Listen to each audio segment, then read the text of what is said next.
Hi guys, Lindsay here with Storybook Family Farm. So today I wanted to show you guys how to make sauerkraut. If you are new to our channel, please do not start judging us on the way that our kitchen looks. We have recently just bought this house and it is a major fixer-upper, but being the true homesteaders that we are, we still have to preserve food. We still have to do stuff, and I figure, why not just bring you guys along? First off, our house did not come with cupboard doors, so everything is just on full display. Beyond that, everything else is completely clean. Things do look cluttered because we don't have cupboard doors to hide anything from the world of YouTube. So that's our full disclosure right there. So today I'm going to show you guys how to make sauerkraut. It is a very, very simple thing. First off, the supplies that you will need is a way to shred your cabbage.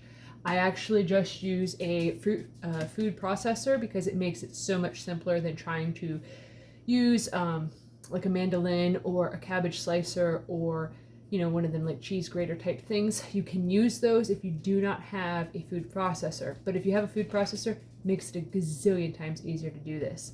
And then secondly, what you'll also need is a bowl. I have just it's probably like a 3-quart bowl that I use. And that is what I use for making the kraut every time. Camera angle is really wonky right now, so just bear with me. Hopefully it won't fall off the countertop here. You'll also need a large knife, a cutting board, and a large jar. Right now I'm using, for the sake of this video, just a gallon-sized jar, so that way you guys can all watch what I'm doing. And it is highly recommended to also wear gloves. You also need salt. So to start off, I put gloves on because salt water and any little cuts burns like the dickens, and it's terribly uncomfortable. So I wear gloves because I also am weird about textures too, and I also don't want to burn my hands. So I've already used the food processor, and if you have a food processor that you're using, you don't use the shredded side, you actually use the slicing side to do this. So what you'll do is you'll use the food processor, you'll cut your pieces into decent sized chunks, basically just whatever will fit down in the little slot thing. That's what you'll do. And then you just slice it up and then pour it into your bowl.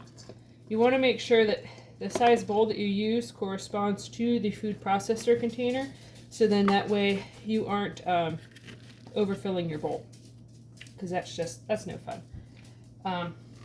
So you just take the majority of it out of the food processor. Since I'm making a massive amount of kraut, I'm not super worried about making sure that everything is out of there, because I'm just going to keep doing this.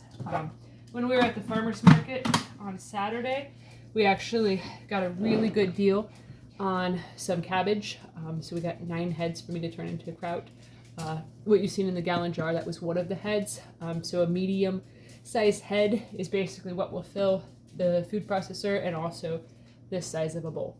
All right, so next thing you're gonna do is you're gonna get a tablespoon of salt. It does not matter what type of salt that it is.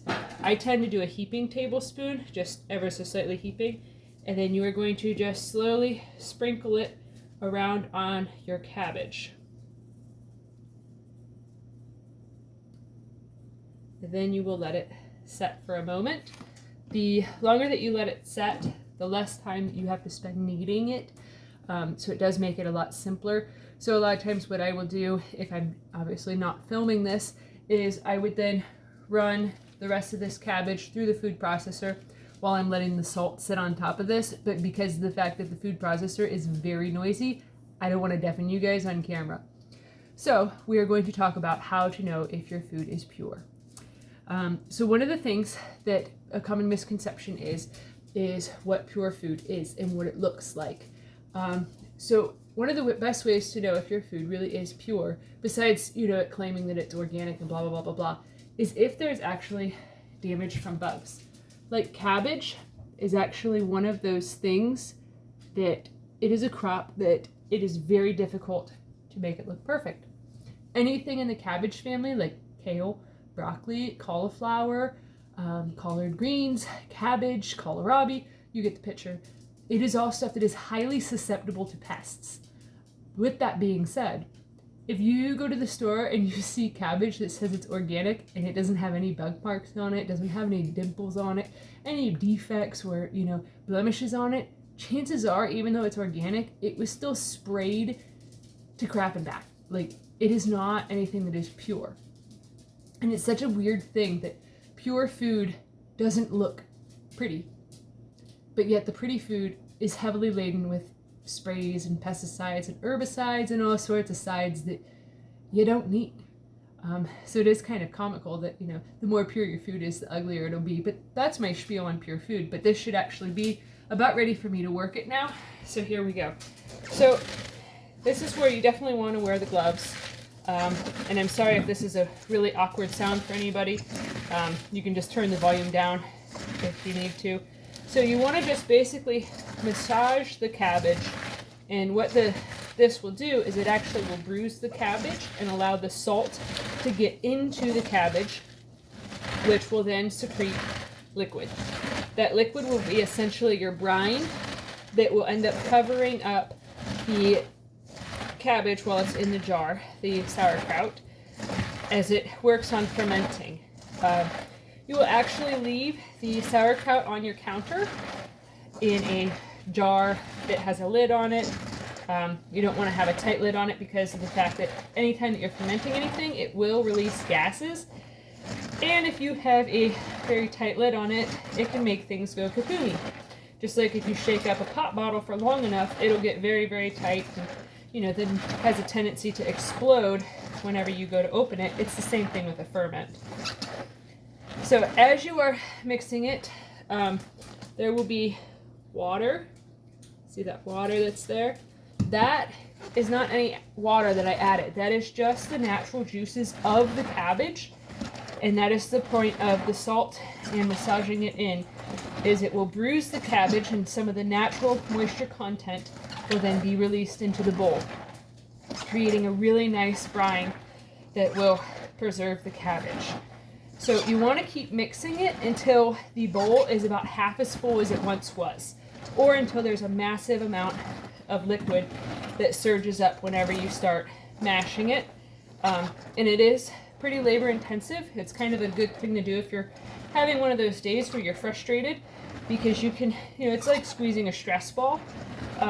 So it is nice to sort of, you know, just really get your hands to work and doing stuff. And now I'm sure you guys can see all this, the frothy bubbles that are coming up whenever I am doing this.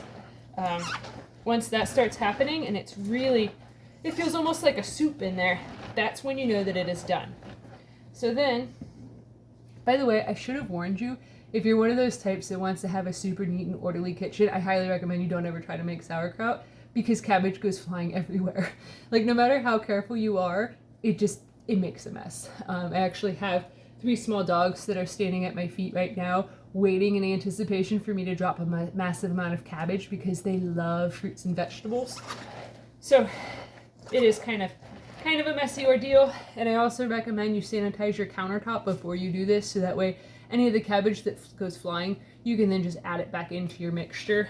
I wasn't about to show you guys that on camera of me just washing the counter, because that's terribly boring. All right, so then once it's good and juicy, you guys can see all of this liquid that is pouring out. You then will just grab it by the handful and put it in your jar.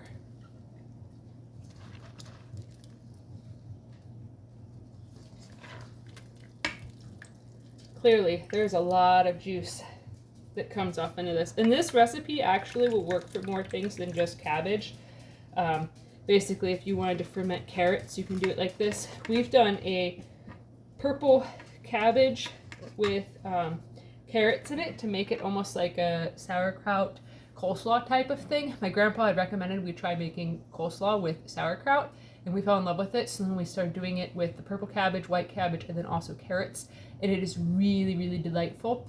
So anyway, so once you get it put into the jar, you then will take your fist and you will push it down. If you do not have a gallon-sized jar, it is perfectly fine to do this in like a pint-sized jar or a quart-sized jar or something of the sort, but you obviously are not going to be able to fit your hand down in there. So then what you do is you get some sort of a stick or a wooden spoon or just any sort of an object that you can fit in there that's clean, of course, and you shove it down in. Now, once you get it so that way the jar is about full, to this glass jar has a line right here. Once you get it to about here, then you will stop, because as things ferment, my gloves are like super wet right now, it's kind of gross, but as things ferment, they will naturally emit more juices. So I've actually done it where I filled it higher than this line, and then I woke up in the morning and there was like salt water all over the kitchen. It was kind of bad, especially because it was when I did the purple kraut and it stained the countertop purple. I was glad that after that we remodeled the kitchen, and then, you know, we didn't have to keep looking at the purple stained countertop. So that is a very big forewarning. Do not overfill your jar. Anyways, once you get it to being about this full, the other objective with doing any sort of ferment is that you have to keep the solids beneath the line of liquids. So what I do is I grab a sandwich bag or a snack size baggie, and I actually put rocks inside of it. I wash the rocks first. Definitely wash the rocks. Do not use dirty, muddy rocks, because sometimes sandwich baggies, they leak. Don't make that mistake. Don't ask me why I know this. But so I double bag them, and then I set them inside of the jar once it is double bagged, to ensure that if one of the bags fails, the rocks are not going to leak any toxins or grossness or dirt or filth into the kraut. So your objective then, once you fill the jar to here, is to make sure that you weight down the cabbage so then the brine is up above it. How I talked about all that liquid, this here is liquid. Just from doing 2 batches, there's all this liquid.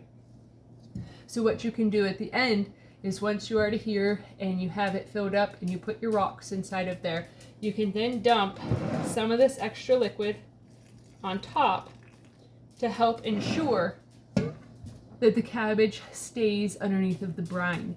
If you're not getting very much brine, that means you have not mashed up and wrestled with the cabbage enough. You haven't massaged it enough, because the cabbage will naturally produce a massive amount of brine, as you guys have seen.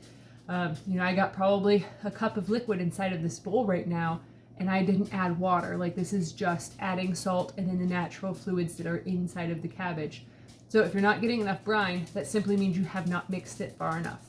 But yeah, so I'm going to take my gloves off because my hands are soaking wet with the gloves on still. Making kraut is a messy process. There's cabbage all over the place right now, but that's okay. So yeah, if you guys have any questions, leave them in the comment section below. Or if you just have any general comments of things that you've fermented and things that you have tried, you know, I'd be happy to hear about them.